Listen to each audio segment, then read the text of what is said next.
welcome back to the biggest Man United fan channel in the land. This is the United Stand, Manchester United 5, Lyon 4. Who would have thought it at 4-2 down, extra time? Lyon have got the man advantage. United were looking like they were heading out a disaster of a season. Some people might still view it as that, but as it stands, Manchester United will be playing Bilbao.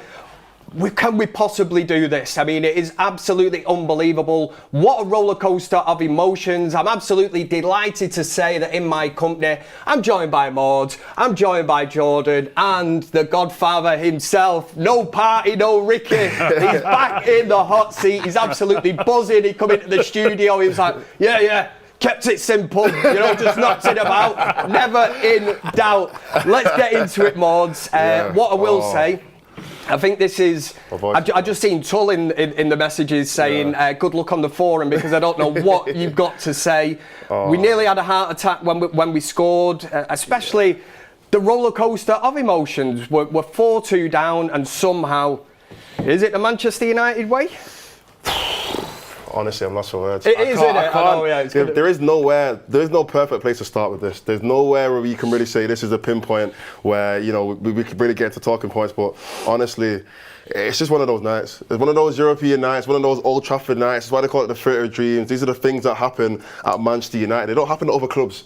They don't. We are that kind of club that we like to be entertaining. We like to excite people. We like to make football interesting. That is the United way of playing, and we've done it once again. Yes, I'm not going to lie. My heart did drop at one point. Even before mine's still not back to normal. Yeah, I'm panicking, man. Even before their penalty, that 3-2, when I think it was Shirky who scored it, my chest completely dropped. I thought, yeah, that's it. Season's done. Go home. Shout me in August when the season starts again. We can talk. But Manchester United made a way. I don't know how, but they made a way, and look, we're here. Beautifully put. Make sure to get your comments in the comments section. We want your super chats, interaction. Let us know exactly how you're feeling this evening. Can you even put a negative spin on this? I'll come to you, Jordan. It was a huge game. Yeah. I'm sure there'll be people in the chat and they'll be trying, rival fans coming in and saying, look at this lot, the standards have dropped, they're celebrating a Europa League victory. But in terms of what this means as a United fan, what it means for next season, what Ruben Amorim wants to do, the players that he might be able to bring in, this is huge, isn't it? And like I say, don't be getting in the chat and giving it all, the big one and saying it's not. It is. As a Manchester United fan, if you can't celebrate tonight, then when can you celebrate? Like, that genuinely was the best and worst game of football I think I've ever seen. Like, the highest of highs, the lowest of lows. We were 4-2 down, and I said to you guys, who have I got to pay off to not have to do this fan forum? I did not want to sit here and have to talk for 60 minutes about that shower of shit in the second half. And then before you know it, ever since I was a kid and started supporting this team, the one thing that my granddad taught me is that we never die. And again, it just shows us that if there's a club that something like that can happen, it's Manchester United. And that's every reason why we support this team. There's your mic drop moment. Thanks very much for joining us here on the United Stand.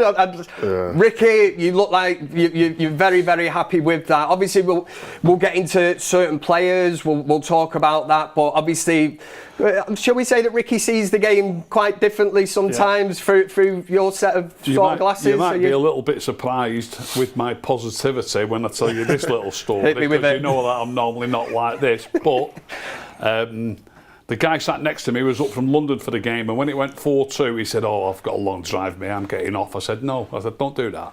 I said, there's 10 minutes left here, we can force pens here. I didn't expect not to need pens. I didn't expect us to get three. But I said to him, don't go. We can force pens here, I promise you. There's 10 minutes. We need 2 goals in 10 minutes. Yeah. A strange one. And lo and behold, he stayed. And I bet he's glad.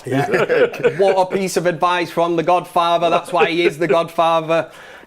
Ricky, in terms of the actual team performance, I think we just alluded to the fact that kind of 4-2 down, you're looking at that game. The sending off in this game changed it, but swung it massively in Lyon's favour for some strange reason.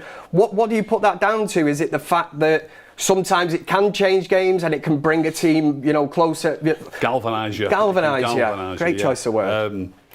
I think Jordan hit the nail on the head about the way the game swung one way and then the other, and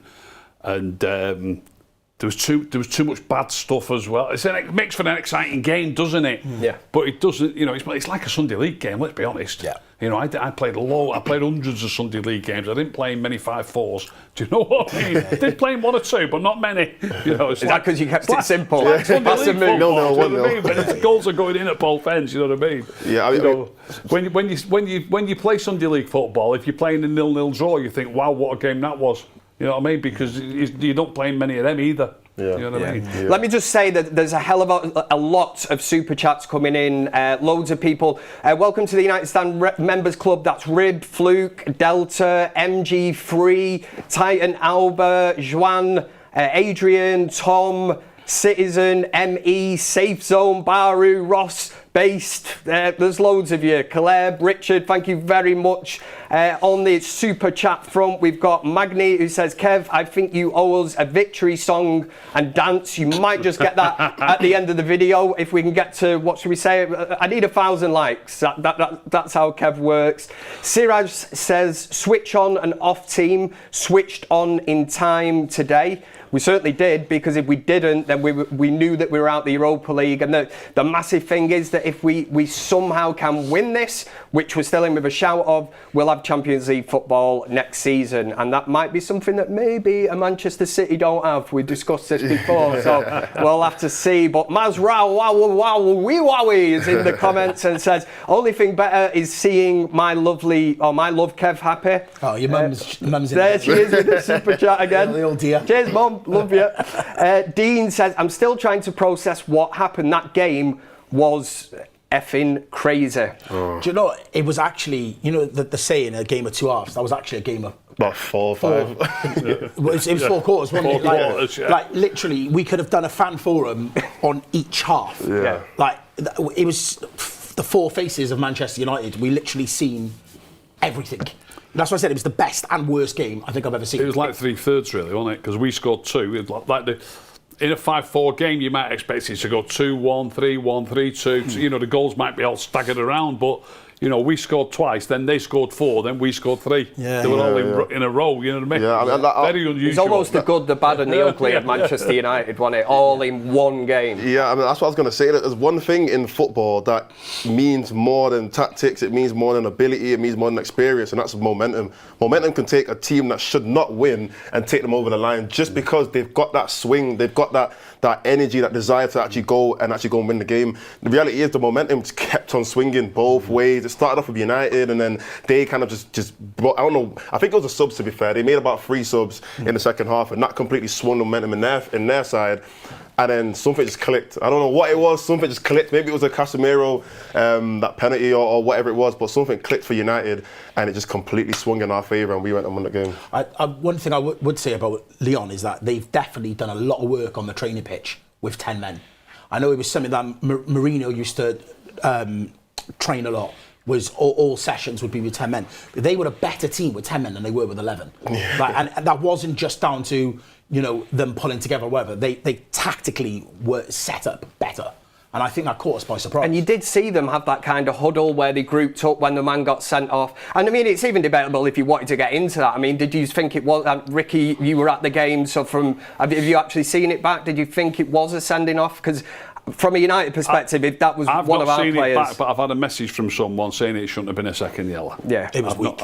Was it? Oh no, it definitely wasn't a second yellow. Respectfully, I'm happy, but it definitely was not a second yellow. It was the other way round. It was 2-2 at that point, I think, wasn't it? It was. Yeah. It was literally a game changer, but for some reason, like I say, it swayed it in their favour. It was almost like they thought, right. It did for a while, but at the end of the day, we ended up winning the game with wave after wave after wave of attack that probably wouldn't have happened if they'd have had 11. I think although they did well for a bit, it also worked for us in the end. I think they kind of swung just before that anyway. It swung in around the 70th minute. Yeah, that's when it changed. 60 minutes. Yeah. We were 65 minutes. We were like, right, we need some more legs. We need to see some substitutions. Yeah. I wanted to see Amorim sort of manage the game out, and I felt like I don't know what you guys feel, that he made those substitutions a bit late. And I think we were watching it saying the 2 substitutions he did make were the ones we called for, which was Højlund for Mainoo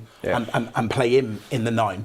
and he ended up going on to do that and scoring that goal. But we could see that after like 65 minutes. Mainoo's goal was fantastic, by the way. Honestly. Proper striker's finish. What a goal. Yeah. I'm telling. I mean, Little touch to get it out of his feet, curl it in the corner. It's the trim. Yeah. It's the trim. I'm telling you. I said earlier, right, Kobbie Mainoo is going through some Benjamin Button style. He's had a haircut, fresh trim, whatever you want to say. Yeah. Why does he look like he's lost about like 8 years and he's like 10 years old? I was like thinking, is this the Mainoo from years ago? Listen, that's not a haircut, that's a trim. And I'm telling you, as a man who has a weekly trim, it makes you feel invincible. He looks like a different kind of man out there. Go on, Boards, you can read that one out. I'll leave you to that one. I can see on the corner. Yeah. I seen everyone talking about Ahmad tweet, so I went and checked it. I don't know if I can actually say it all out loud, innit? But Ahmad pretty much said, United will never die. Congrats, Manu, obviously Ugarte, for your shit goal. Then he said, F Ghana for that miss. You gave us pain heart. He should have put the game to bed, shouldn't he, Garnacho? Yeah. There's two things happened there that could have been game swingers, and I know we came out of it all right in the end, but Garnacho should have put us 3-0 up. Surely that would have killed it at Old Trafford, 3-0 up, you would imagine. And it was an absolute sitter. I mean, he did well to lose the man, but once he lost him, again, I've not seen it back on screen, but to me, it looks like he's about 10 yards out. The keeper's not even on top of him. He's got to score that. Yeah. But something that happened just after that, and none of you are going to like this. It's not about Bruno, is it? It's about Bruno. It's the Bruno thing. It's absolute. If I was in that dressing room tonight, I would pull him to one side and I'd say, "You do fucking that again." You'll be getting a month. What's he done, Ricky? What you'll be getting a triggered you? Bruno was one of our best players. I'll tell you what he did. It was only, I think it was only 2 or 3 minutes after Garnacho missed a chance. So Højlund's running through the middle, slightly centre forward or inside left position, and he's got one defender with him. And Dorgu is on, and he's about, Højlund's probably 20 yards inside their half. Dorgu's on the left wing, completely free, completely open. And Bruno's got the ball, he's facing forward, he can see Højlund, he should be able to see Dorgu. You've got to just shove it in front of Dorgu, he's unmarked. Let's get the attack going down the wing, shove the ball in front of Dorgu. Do not play the through ball to a player who's marked, and it's a more difficult pass. So what does Bruno do? Not only does anybody remember what he did exactly? Not only did he try a through ball, but he did it Rabona style. I would absolutely fine him a week's wages. If you play the correct ball there, Højlund's taking the man away, Dorgu's in oceans of space, and look, we'll never know what would have happened, but there's a chance there for a goal. Let's do the right ball, get Dorgu in behind, which it was there to be done. That defender's going to have to come towards him. Højlund's going to end up a little bit spare. Look, we never know. We'll never know if we get a goal. But think of this as well. Think of this. When you start doing Rabonas, what do you think that does to the opposition? Yeah, riles them. Rubs them up the wrong way, doesn't it? Riles them. You know what I mean? It's a big thing, I promise you. He should be fined a week's wages for that. And although it's come out all right in the end, but at that point there at 2-0, he's riling the opposition, taking a piss, at the same time as not giving the easy ball to a guy that can race away up the wing unmarked. If you just joined us here on the United Stand, United are through, we won 5-4. I'm not sure. Come on, Ricky. It's not a finable offence expressing yourself on the field of play. That's not expressing yourself. That's rubbish. He proper riles you. That's rubbish. You know what? He did it for you. It's he knew you were in the crowd. At that stage of the game, or any stage of the game. Can we just talk about, if you want to talk about riling anyone up, Onana. Riling the Lyon fans after the first and second goal. Why do it? I wasn't down with it when I seen Onana for the first one. I thought, just read the room, mate. I thought this is going to backfire spectacularly. And at 4-2 down, I thought he's done it. He has done it again. Yeah. I'll just get through these quickly. Ashley says Agadou, a member for 30 months. Thank you very much. Adrian is saying Mainoo finish shows he must play at number 10 role. Give him the contract he wants. John Lee says Agadou as well. Magni says Kev, I've already read that one, we'll see. We get to 1,000 likes, you might get a song. Mojo says time to enjoy and celebrate. Kevin says if we would have won after the red card, it wouldn't be deserving. After going 2 down and getting 3, it's completely deserving. One question though, why is it impossible for us to win the ball back?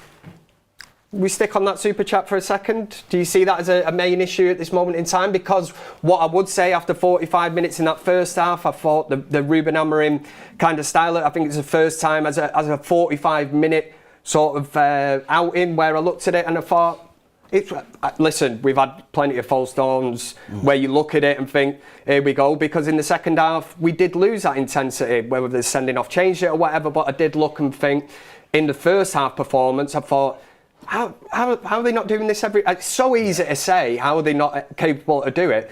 In terms of the result against Newcastle, it's chalk and cheese, isn't it? And there was only a few players or personnel that were changed in that team, but to go from one extreme to the next, it's quite an eye-opener, isn't it? It's a big eye-opener, but Newcastle are a different kettle of fish, especially at St James, aren't they?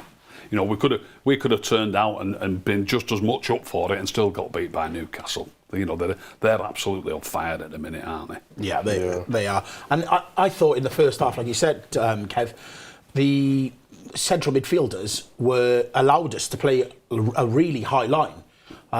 We were winning the ball back. What let us down in the first half was the finishing. Some Garnacho's decision making. Højlund, I felt like he played deeper, more in like we're saying about it, more like a Xerxes role, like a 9.5, not really the 9 or the 10. And the finishing is what let us down in that first half. I'd said, I tweeted at half time, we should have been 4-0 up at half time. Yeah. And you just had that feeling, given how our season's gone, we've left the door open at 2-0. Even at 2-0, I just thought, do you know what, we didn't get the third and fourth goal. We could have a problem in the second half, which is why 60th minute, we were screaming out for changes. You could just see there was just a drop in energy, and you could see them growing into the game, and you just want us to be a little bit more streetwise. You want to see Amorim just sort of manage that game out a little bit better. And I know there wasn't a ton of options on the bench, but there were options to bring some legs in, and I definitely, again, felt like Mount and Mainoo added some energy to that team. Defending from the front, I think it's one thing that Ricky always says, you know, defend from the front, close that ball down, and you're taking the pressure off of the defence. Ricky, first half performance, what did the Godfather make of that at half time? Were you sat having your pint or whatever you were having? Obviously I couldn't see what was coming. I just thought the game was done and dusted. As a 45, I'm just trying to break this down. I just couldn't see them coming back. You know what I mean? I thought we were going to go on and get the next goal, and we should have done. Yeah. You know, Garnacho should have made it 3-0, but I think that also gives them a lift. You know what I mean? So I think it's a great point. That you never know what's going to happen, do you? Yeah. But we should have scored again, and the chance was there to make it 3-0. You can talk about sort of scapegoats, and you think of two that Garnacho probably would have been one. I'm sure the people would have looked and thought that is a massive chance. At 2-0 to make it 3-0, I think then it is sort of game over the way that United play.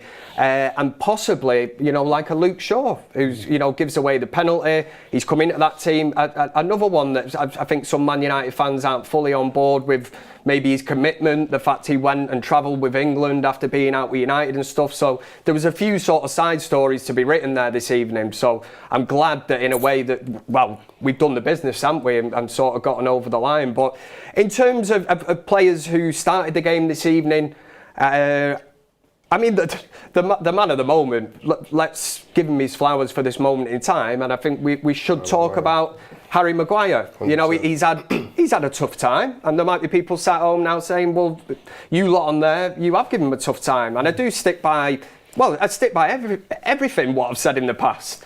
You know, I will say, it isn't his fault he cost 80 million. That's on the club, that's fair enough. I don't think he's helped himself massively, but I think in this team in a free, he definitely looks much more confident when you've got a Yoro, a De Ligt, whoever it is, Martinez beside him, Mazraoui, yeah. Whoever it is, you know, but he's playing well at this moment in time. Yeah, I mean, the thing with Harry Maguire is it's weird because, I mean, the reason why we're saying he played well, one of the reasons why we're saying he played well, because defensively I still think he was very strong for us. I think he definitely was in the right place at the right time, making good blocks and good tackles. But it's this thing with Maguire to always be, you know, that kind of striker, I call it a second striker because really he shouldn't be a striker, but to be that target man as a striker for us to always go to when we need to. It happened in the Rangers game, happened in that Porto game, last minute as well. We got that last minute equaliser.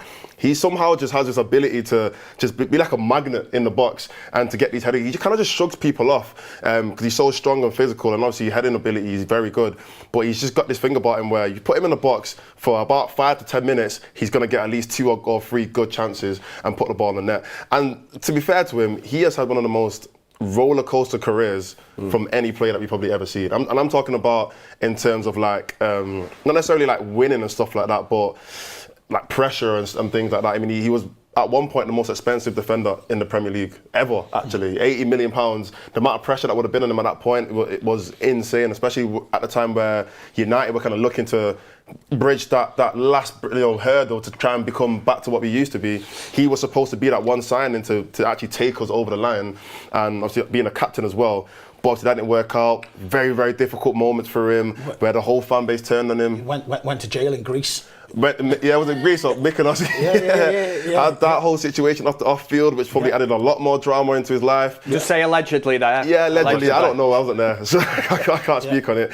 But he went through all of that, and for him to now come back in a completely different United team from when all that kind of stuff happened back in 2019 or whenever it was, to get back into this team. And he might not be the first choice defender when everyone's fit, but he's in the team right now. At one point, he was one of our best defenders, if not our best defender at one point in the season. And to have a moment like this is huge. Most players don't have a moment like this ever in their whole career. You don't end up having a winning goal at Old Trafford, the whole stadium screaming your name, 70,000 people, 75,000 people are screaming and cheering your name. This is one of those moments that he's definitely going to remember for the rest of his life. And for him to come back from what he went through, you got to give him a round of applause, because not a lot of people are able to do that. Are you going to echo them sentiments, Ricky, and sing Harry Maguire's praises? While we're on that, I've also got to sing the praises of a mate of mine, Johnny Hawkswell, in a WhatsApp group that I'm in. He put in there this morning that we will win tonight with a Harry Maguire header being the winning goal. So well said, John. Hopefully he put some money on that, and he's a very rich man this evening. Jordan, Harry Maguire. Yeah. Totally agree. I think you've been on the United stand a while as well, so we've been on here. I'm sure. Well, if you go on YouTube, it's all backed up. Everything that you've kind of said about him in the past, but I don't think it's a moment where we sit here and go, "Oh, I was wrong about him." But far from it. You have to sort of admire the way that I'm thinking of a pre-season tour where there was fans shouting in his face, "Get out of our club," and that, which I'm not. Certainly not a fan of at all. You know what I mean? He represents United. People will always hold that he had the chance to go to West Ham.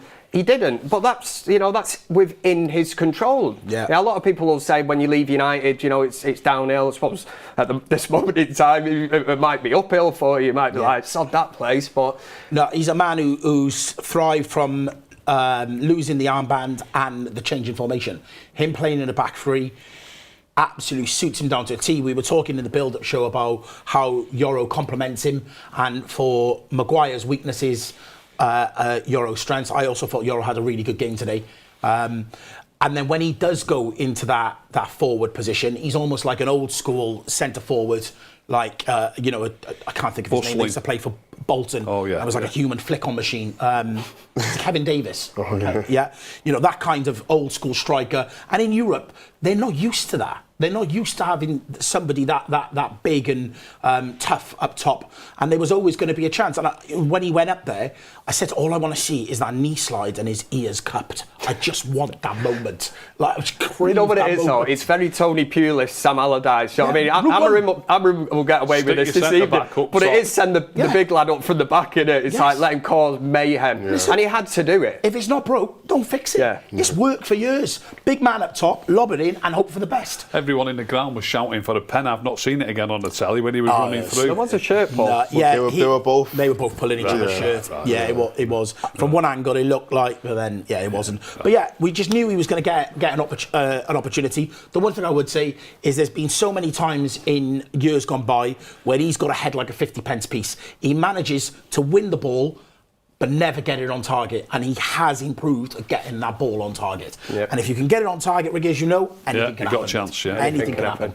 Right, and unprecedented amount of super chats. I knew it was going to be like this, obviously with the result and the way that it has gone this evening. But Mark says, Ricky, that comeback versus 99. No. Can we even put it in the same bracket? Look, it's a fantastic night. It's a fantastic comeback. It's not a Champions League final, though, is it? You know what I mean? Yeah. Our standards have There he dropped. goes. We can't allow them to drop that far. Yeah, he's putting out the flames of Mark Conley's super chat there, but he's responded. Marshall says, Kev, sing Agadoo. Darren says 99 all over again, no nails left, lol.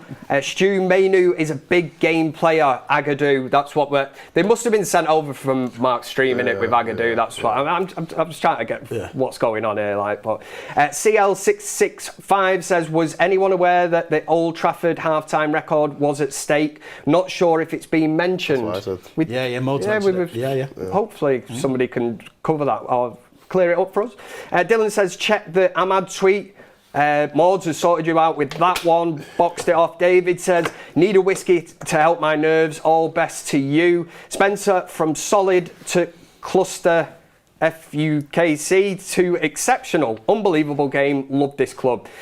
That is what you would say at this moment in time, isn't it? Because I've just said the good, the bad and the ugly. I think you've seen absolutely everything from this team. One moment you're cruising, you're winning this game, you're 2-0 up, it's half time. To then find yourself in a position where you're 4-2 behind, you do look at it. And this could have been such a different forum where we're all sat here saying, this is just beyond a joke. You can spin it however you want then. You can put it on Sir Jim Ratcliffe, the board, whatever, and say it's not good enough. What it does come down to is the players that were out on that pitch.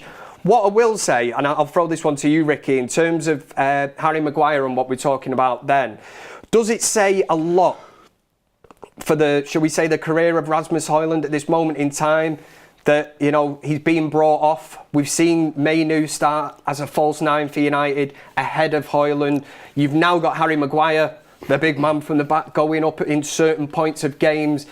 Is it almost like Amorim actually feels at this moment in time that he's more of a goal threat than what Højlund is? Or are we being harsh there? Did you see in his play this evening that he actually held the ball up, ran the channels? I can't wait to watch it again on screen. I don't think Højlund had a bad game tonight. I think he got hold of the ball quite well on numerous occasions, and he played some lovely little one-touch passes, one chest pass that I remember, and a little layoff to Bruno just outside the box. And that's not the one where he laid it off to Bruno in the first half, where Bruno had a shot that went just wide. I thought Højlund didn't do too bad tonight, but goal threat, no, he's never a goal threat, and tonight he wasn't a goal threat. But that it is an important part of a centre forward's game that he can get hold of the ball and pass it. It's an important part. It's huge, isn't it? And I think there did do that tonight. A few instances where, should we say, Garnacho kind of overlooked the option of playing in that pass.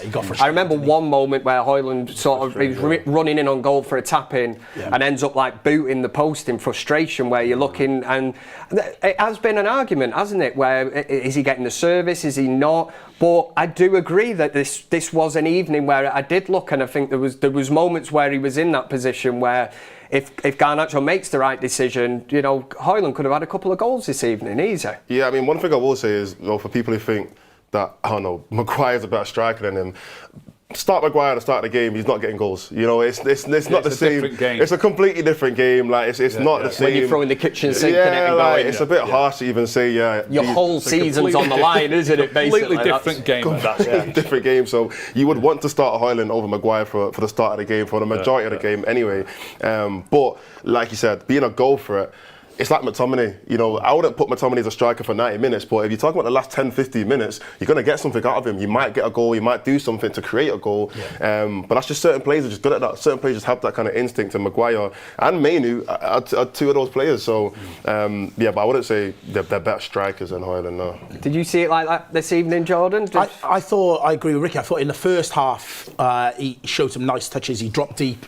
He tried to link up play, which is something I think previously I've sort of got frustrated with him where he says he's not getting the service, where he's not gone looking for it enough, where I feel like Xerxes will drop, link up play, and make things happen. And as I said, I felt like he was sort of in between a 9 and 10 in our first half. But I felt that in the second half, I felt like he drifted out of the game and that we needed to make a change. And the change he ended up making was the one that we called for.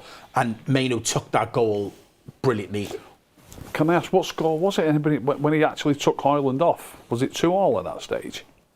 Yeah. Was it? Yeah, it was. Yeah, they'd scored twice. Yeah, and because we were crying out saying he should have brought the legs on. Before they scored. Mojo sent 50. The United Stand memberships. What an absolute legend. He sent way more than 50. 50? Well, there's 50 there. Yeah. They're all the ones that he sent. Oh, is it? Wow. Well, I'll have to get through them all. Do you know what I mean? He sent a lot. I see it in the top. I told you it's going to be a long night. Big Mal says, no matter how bad we are, this club will never. That's why we are one of the greatest clubs in the world. Tonight is proof of that. I need a holiday. I need to join you, man. I only got back yesterday, and after that, what a roller coaster of emotions. United Sat says, genuine smile on Amrim's face. Get him a trophy. Yeah, another 50 from Mojo. There's literally, I'm trying to add this up, I'm not great at maths, but there's got to be 250 I can see there already. What an absolute, the scenes here this evening on the United Stand. Anders says, Yoro got a warrior's spirit, tackled with his head. I do want to get onto Yoro in a minute because... you know what I mean? I said a few weeks ago I was comparing him to like a prime Rio Ferdinand. Kev was getting shot down. Kev was like, people were like, Kev, stop getting so carried away and giddy. But I think that applies this evening. Anthony, welcome to the United Stand Members Club. Dan says, following on from others in the chat, no matter how bad we are, this is why you should watch till the end. Mainoo stepping up and again, and Slabhead does it again as once and said football, bloody hell. That would have been a great celebration, that wouldn't it, if Maguire just went over to the East Stand and shouted football, bloody hell. Zed Free Music Official says, to play devil's advocate, the second yellow card could be because he was warned multiple times after one. I counted 3 tackles when he was talked to. I think that's a good point, actually, because thinking back now, I do remember the player looked in shock, and I do remember him, he either signalled a 2 or a 3, he must have said, I've had enough of you, sunshine, you're off. But they lost, and football, bloody hell. Jay says, Casemiro, 1 penalty, 2 assists, wow, man of the match for me. That's something we will get into later on. I'll need to find out from the player ratings on Mark's stream who we went with, but we'll discuss that towards the end of this show. Rob, Always United, says, brilliant to see you on a night like this, Kev. I think I've died and gone to heaven. Join me, mate. I think I'm there. Shane says, Barcelona 1999, Moscow 2008, Manchester 2025. Different teams, same feeling. I love this team. We've got a few more to get through there, but I need a breath. Do you know what I mean? I've nearly had a heart attack this evening, cardiac arrest. Exactly as any Manchester United fan that watched that, because we were put through it. But I'll start on the outside, Ricky, working with you. I might get this completely wrong, but Lenny Yoro, is he a player from the school of Ricky? You keep it simple. Pass the ball, keep it moving. He carries it well as well, though. I mean, I'm not keen on a centre half running forward with the ball too often. But what about in this system, though? He certainly looks comfortable on the ball and brings it out really well, and tends to find a pass at the end of the run as well. So so far so good. Yeah, let us know in the chat as well, Jordan. First half, Ricky makes a good point there about Lenny Yoro. A few times there where he went tearing through the middle of the field, and I thought, but it's obviously part of this system. I think a lot of people look at the system and think it can look negative at times, but when you've got a Yoro or a ball playing centre back that can move into midfield, all of a sudden the shape of the team looks totally different, doesn't it? I think Yoro, especially as a 45-minute sort of first half performance, it just worked to perfection. I saying in the build-up, I really, really like Yoro. I think, again, he's one of those signings. We talk about the summer window and, was it a failure or whatnot? And for me, he's been great. And he's got a massive future. What I liked today was with that challenge when he stuck his head into the ball on the ground. Phil Jones has. Yeah. but did it with class. He did it with class, and it very much reminded me of Wes Brown going into challenges where I remember reading something Wes Brown said about, I knew if I made that challenge, I was going to break my leg, but I knew I needed to make that challenge. Yeah. Now I think he slipped originally, and then he stuck his head into the ball. Like, he could have ended up concussed and having to go off or whatever, but he looked at that moment and thought, I've got to stick my head there. And so why is it different for Phil Jones? You went, he did it better than Phil Jones? No, he just did it with class, didn't he? He looked better. Phil Jones looked like a How do you win a header on the floor on the deck and do it with class? I know, Phil Jones didn't. Just because he become a meme and everyone laughed. But tonight it'd be Yoro. It was sensational. It was the facials and everything with Phil Jones, where Yoro he just looked better doing it. And like I feel like he's adding that little bit of grit to his game. But what I feel is most important is that he, like I said earlier, he complements Harry Maguire, and that's what you want with your centre-back pairings, whether it's a 2, whether it's a 3.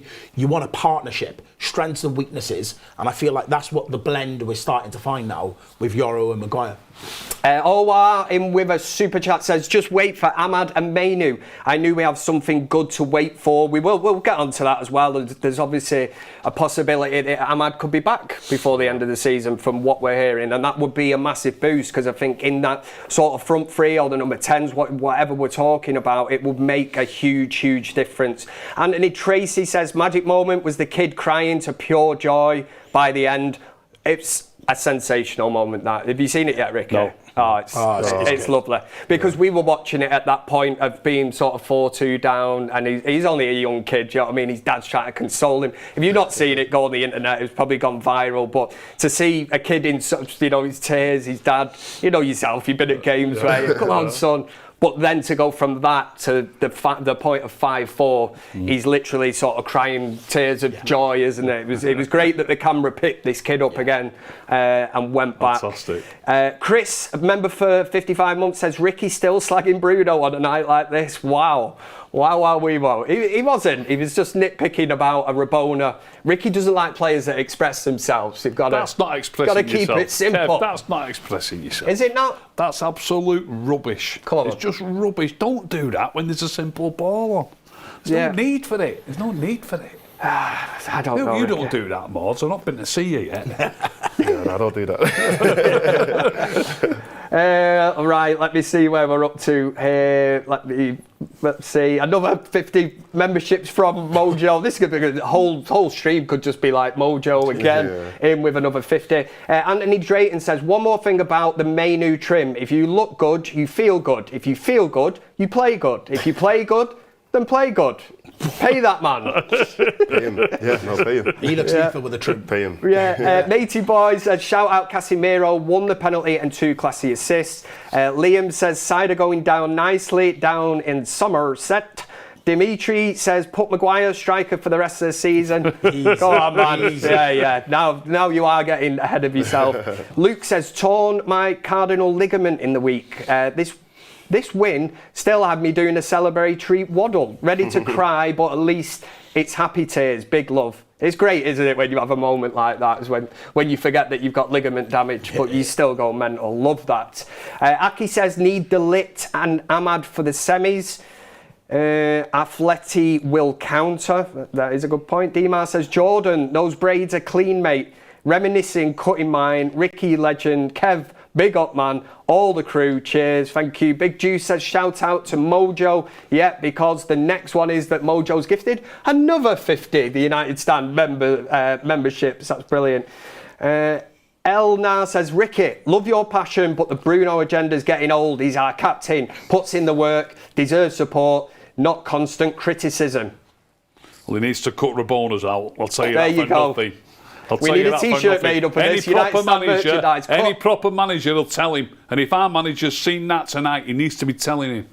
Do you think after a 5-4 win in the circumstances how we've won the Amorim, the first thing he's going to do is... Are you old enough to remember Fergie slating the Aberdeen team after they just beat Celtic in a cup final? I've heard about it. Remember it? Fergie absolutely went off his head. It's just not good. I think they won 3-0. standards. I mean, this is Sir Alex Ferguson. He absolutely slated them. You've got to play better than that. So although we've got away with that in the end, you've got to cut shit out like that. You really have. He's triggered you big time, Let's move on hasn't to a different subject. Bruno lives in Ricky's head rent-free, doesn't he? Honestly, what a day. Continue to get your comments in. We will do man of the match towards the end. Tristan says, very happy, but Mason Mount is invisible. Thoughts? I thought he played very well, Mason Mount. I think we should stick on that super chat and say, well, yeah. He's so sharp. There was an incident in sort of our right back area near the corner of the box where a lad looked like he was going to get a cross in, and Mount was a couple of yards off him, and he just put a quick spurt on and blocked. He bounced off him and went out for a throw in, but he blocked the cross. You know what I mean? And he's dead sharp across the ground. I like him. He is. I thought, again, defending from the front when we were under pressure, his closing down and his energy to get back into midfield and help out. Again, you know, not everyone can be the superstar. You need players that are workhorses, and sometimes it goes unnoticed. Especially, you know, in this day and age with TikToks and Reels, everybody wants to be the Rabona man, but you need players that are unless you're Rick Cave. Yeah, you need players that are just going to do the dog work a bit, and Mason Mount does do that. Yeah, You know for a fact in training, I mean, that this manager Ruben Amorim board is seeing something in Mason Mount. Yeah. We're not. You know, you'll get these people that sit there and look at clips or whatever, or the fact that, yes, he's gone through a horrendous kind of injury sort of season at United, hasn't it? Yeah. And you do get these people, it's very easy to say, oh, just sell him, get rid of him, you know, but what you would say is that Ruben Amorim has clearly seen something in him because he speaks very highly of him. Yeah. We've not seen much of Mason Mount, but from what you've seen of him, and again, like I say, you do get comments where Ruben Amorim's more or less saying, like, I love this player, and you think, especially in a system where there's going to be two number 10s, you're going to need two very good number 10s that work hard for the team. You can't have a passenger in that area of the pitch, you know, somebody that's not going to track back. You will get that from Mason Mount. Yeah, I like Mason Mount. I think when he we say this all the time anyway, but when he's playing, he's playing well. And I think in terms of like the front three anyway, I feel like even before Mason Mount came on, I thought they were doing pretty well in terms of that defensive shape. Regardless, Højlund was dropping in pretty deep actually sometimes, even deeper than like Garnacho and.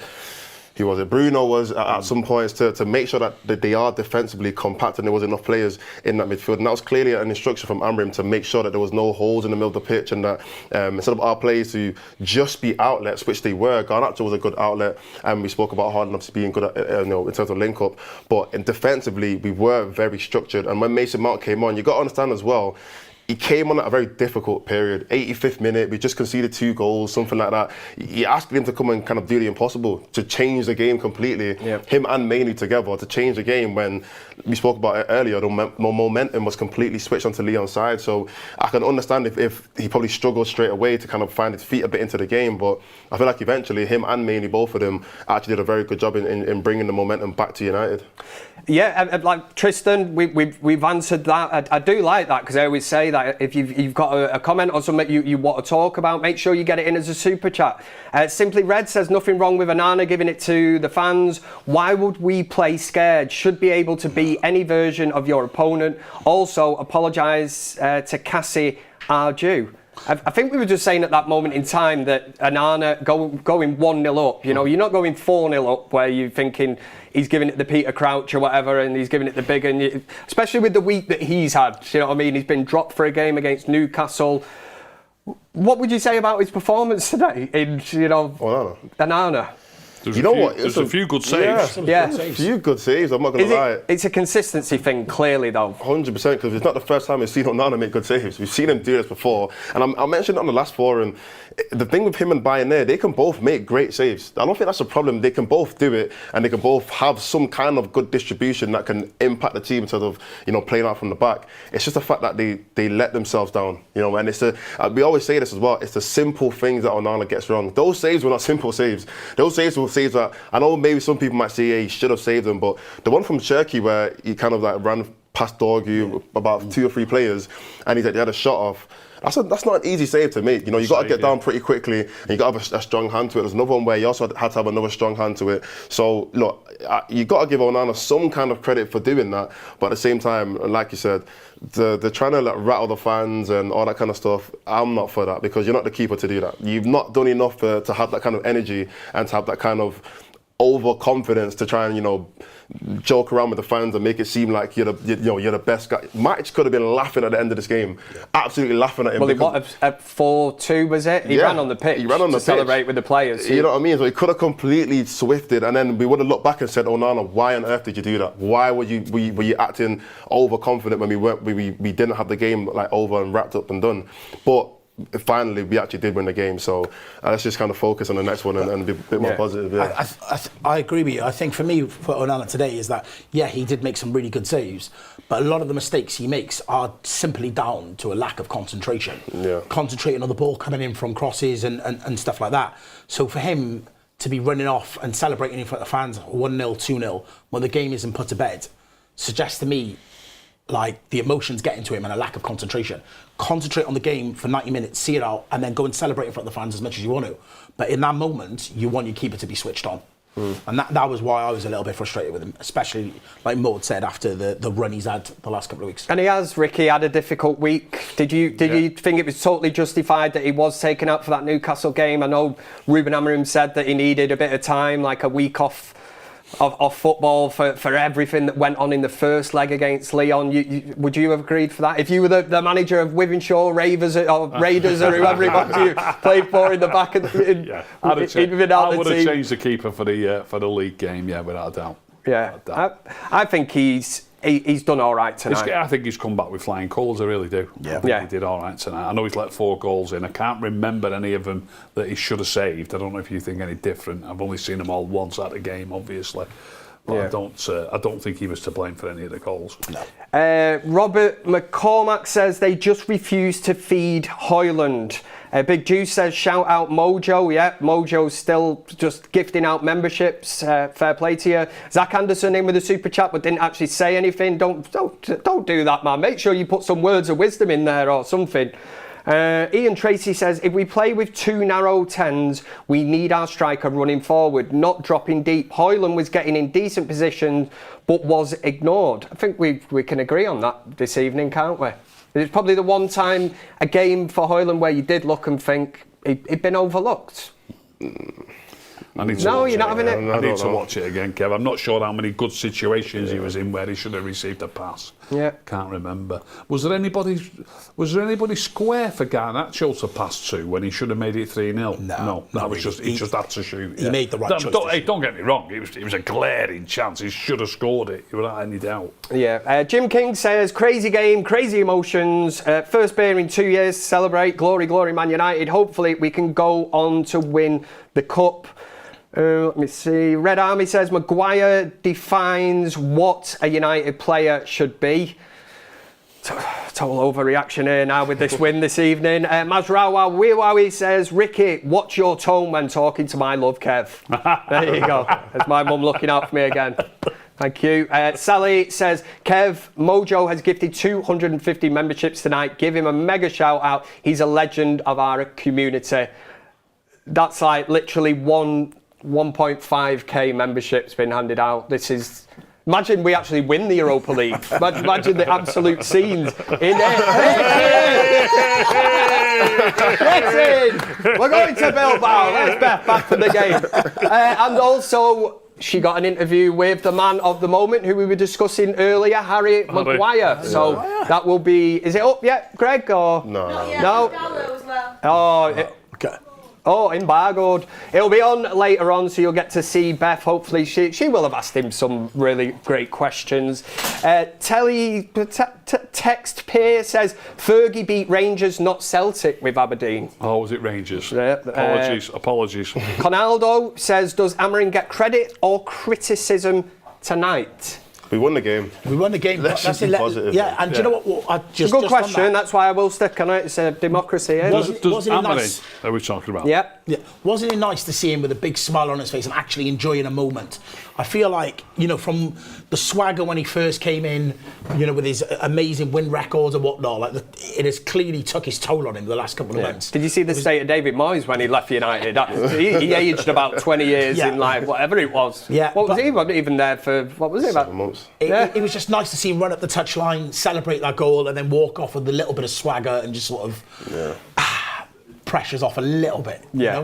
Enjoy the moment, man. Enjoy it. And tactically, from the setup at the start, would you have said, Ricky, that he maybe didn't react as quickly? I know Jordan's saying that some of the substitutions should have been made a bit earlier. Or at that point, are you looking at the game and thinking, no, it wasn't really going to plan, was it, at that stage? You could see we were getting overrun in midfield. Yeah. There was definitely a shout for maybe a Mount, or, well, obviously Ericsson got on the pitch as well, didn't he?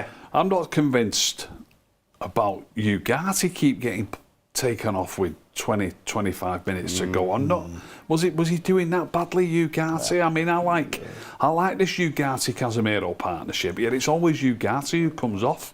If you're trying to make your midfield a bit stronger, would you not bring Ericsson on for Garnacho or even for Bruno? But I think Ugarte and Casemiro, I think they're doing a good job for us in that position. I do too. Certainly not the future though, Jordan, moving forward. I think we all know that, but to try and get us over the line, if you're talking about experience and you've got a Casemiro and a Ugarte, I'm fully with it. I do think maybe if you come up against a better team, you might struggle, but like on Sunday. Well, there you go. Yeah. And no disrespect to Lyon, you know what I mean? A moment there, we're crashing out of this tie. It's literally the end of our season, but I think Ugarte's been... We were talking off air earlier, weren't we? He's been a really, really good signing for United, I think. I feel there's a complete lack of respect on his name. And who are these people saying this? You never told me. You said some United fans are like dissing Ugarte. Some of your burner accounts.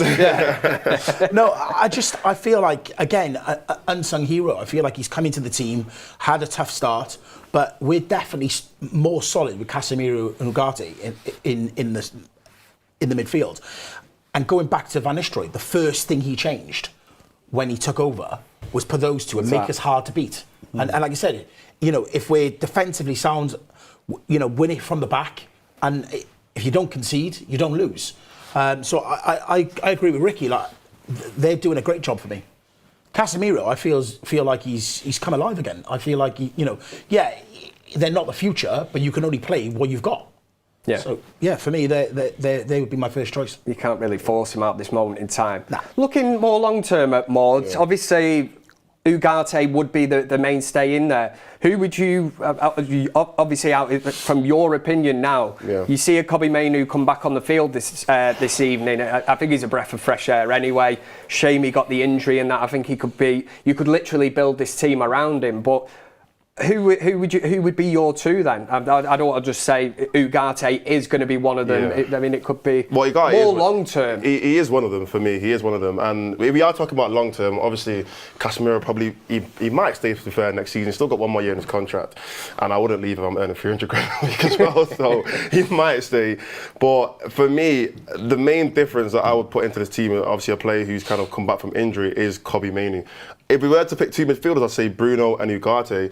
But in front of them, Kobbie Mainoo has to be in this team. He's shown time and time again he is different from the rest. He's not just a passenger in this team. He makes a difference. He makes an impact into our team. And look how many times we've actually looked at Kobbie Mainoo to get us a big goal. Liverpool game, he got a big goal. I think it was in the league. Was it? When he got that 2-2 draw. Yeah. The 2-2 draw. Cup final. He got that goal.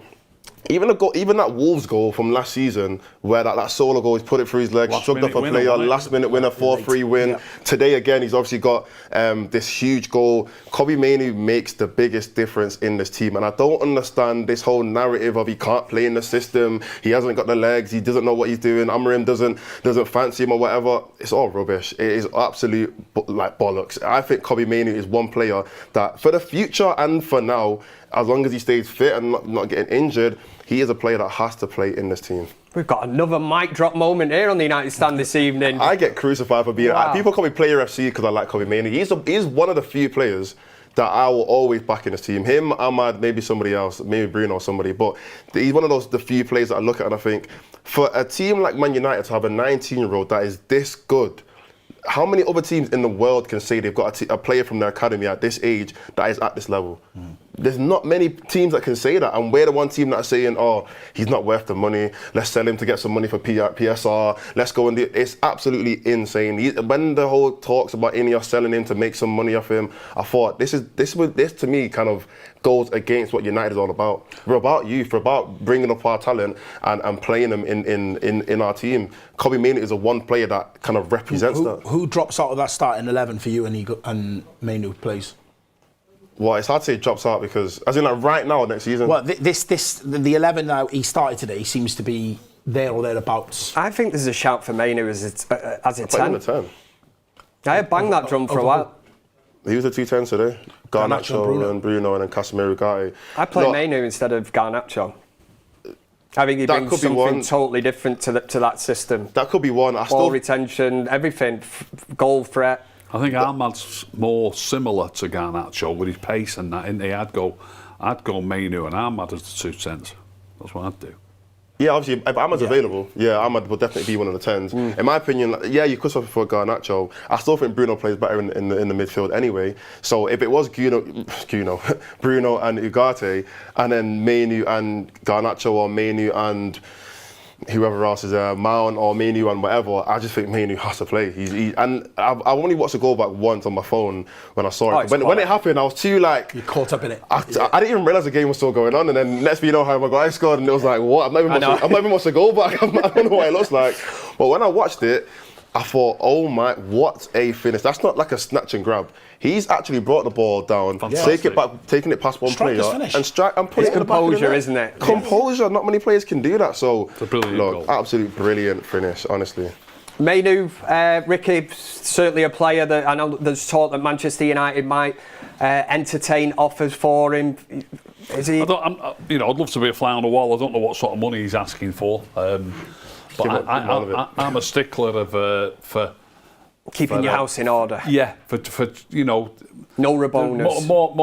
No Raboners and no stupid contracts. What man needs more than £200,000 a week, for example, to live on? Do you know what I mean? Yeah. So I don't know what he's asking for. I don't know what sort of money, but without any shadow of a doubt, he's a fantastic player, and I'd love him to remain a United player. It sounds like one of them funny DVDs. What was it?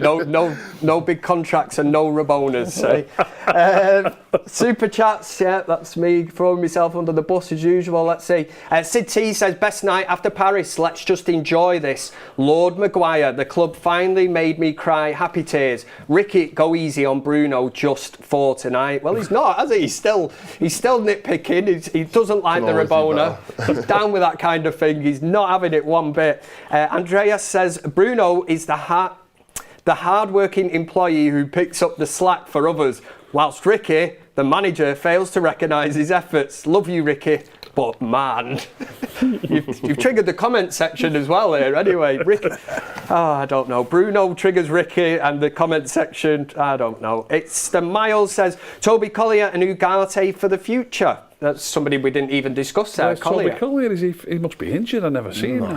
He kind of was injured, wasn't he? He was out. He came back ages ago. Yeah, he can't be. But he's not been on the bench recently, has he? Yeah. He can't be fully ready, can he yet? But Matt W says Mainoo has beefed up while he's been out. And Conaldo again says, would Mainoo and Ahmad at 10 improve Højlund's game?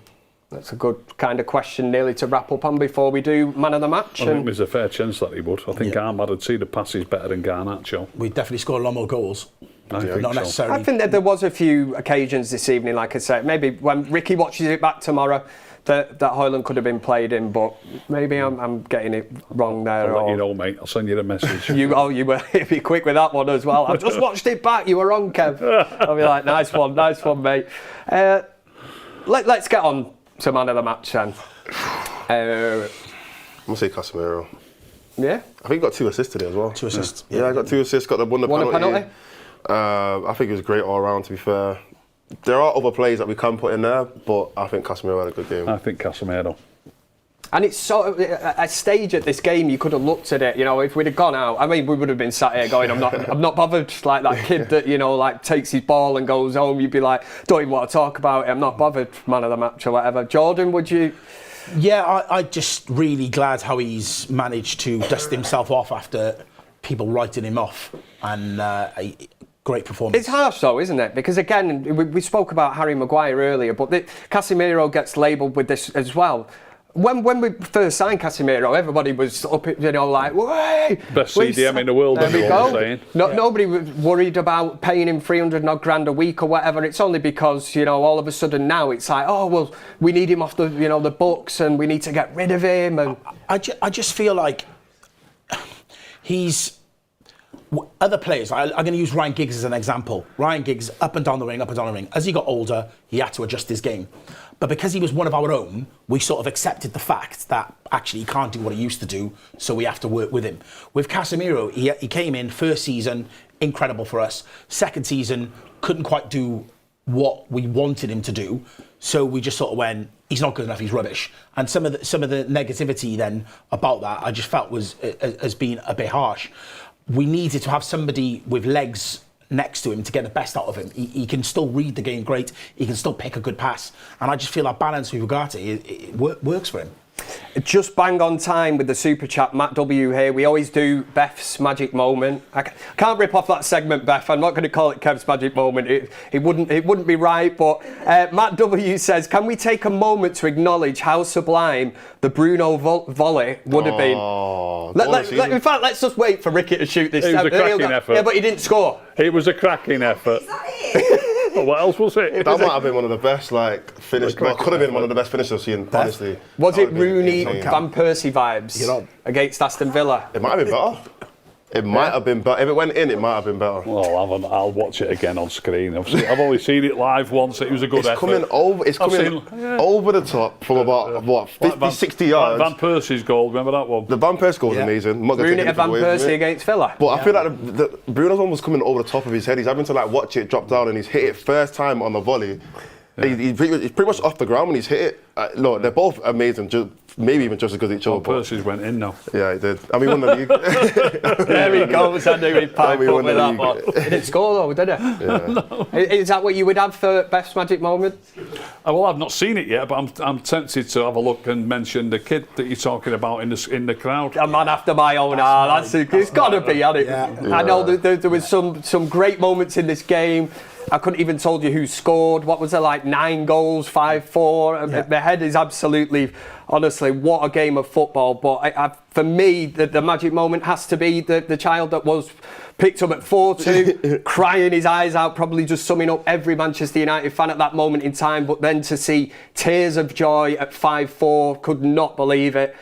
What a day out, and for a kid of that age, you know yourself when you go to Old Trafford when you're a kid, it's a roller coaster of emotions, you go through this, but for that kid to be going home tonight, absolutely buzzing, and that's what it's all about, supporting this club. There's highs, there's been a lot of lows, but the main thing is that Manchester United are still in this competition, because we all are under no illusion of just how much this means to the club. Again, you can talk about standards, say whatever you want. Yes, standards have dropped. Ricky spoke about that earlier. They're certainly a lot lower than what they used to be, but if for somehow we can, win this Europa League and be in the Champions League next season. I did get back here in time to see the chit chat on the TV, after the game. Yep. And Ferdinand and Scholes were being interviewed, and Ferdinand, as he does, was going like crazy about it all, and he said it's got to be one of the best after such and such, maybe the '99 Champions League. I can't remember which one he said, but it's got to be up there as the second or the third best comeback ever for United, something like that. Rio said, proper going over the top, and Paul Scholes went, come on, it's the Europa League. Do you know what I mean? And it's true. Paul Scholes is true. The Ricky of the group, true. Isn't it? Yeah. Of the broadcasting group. Well, listen, thank you very much for all the super chats. Mojo gifting 1.5k memberships. Yes, I did just say 1.5k is absolutely. I've never seen anything like that. I think it's £1,500 in pounds, worth of membership. Yeah. Well, there you go. Yeah, there's loads of them there. But thank you very much. And I would like to thank my guest, Ricky, Thank you, No Kev. Ricky, no party. He's back. He's very, very happy that United are through. He will re-watch the game tomorrow. I'm sure he'll be in touch with me to say, that Hoyland, he shouldn't have picked out Hoyland and that. Football's all about opinions. Jordan, you're back again. Do you know what? I must laugh. I was watching the start countdown to kick-off today, and you were like, Jordan, you've not been on for ages. And Isaiah went, I was on here last week. So the comment was that, and then you were like, oh yeah. I wasn't here last week. That's the impact that Jordan had on the United stand last week. Anyway, you've totally forgotten. Last week was one of my best ever shows. My season continues. Europa League. Oh yeah, you're keeping it going, aren't you? Yeah, here we go. I must say, at one stage this evening, I was thinking, Jordan's not getting invited back again, man. We're 4-2 down, and thought, this guy, I've never seen so much bad luck brought to the studio, but it ended this evening with this 5-4 win that keeps United obviously ticking along in the Europa League, and thank you very much to you, Mauds, as well. Yeah, I mean, it's a good win. We were dreading the therapy for a little bit. Yeah, oh God. But it ended up becoming a good show. Yeah. So, yeah. I think we were going to be lost for words doing a therapy forum, and somehow we found ourselves lost for words doing an actual forum where I think we all suffered heart attacks and just high blood pressure and everything. But what a mixture of emotions. Make sure, later on this evening, or when's it going to be, Beth? The Harry Maguire interview? I'm not sure, but I think it's going to be tomorrow morning. Some stage tomorrow. Yeah. So yes, as the viewers, you've got Interview. It's a good interview, she said. She's blowing her own trumpet. I like that. Bigging it up. Harry. Oh, Harry, yeah. But thank you very much to the guests. Thanks to Beth. Make sure you stay tuned here on the United Stand. All that's left for me to say is you've been watching the biggest Man United fan channel in the land. This was the United Stand. Come on!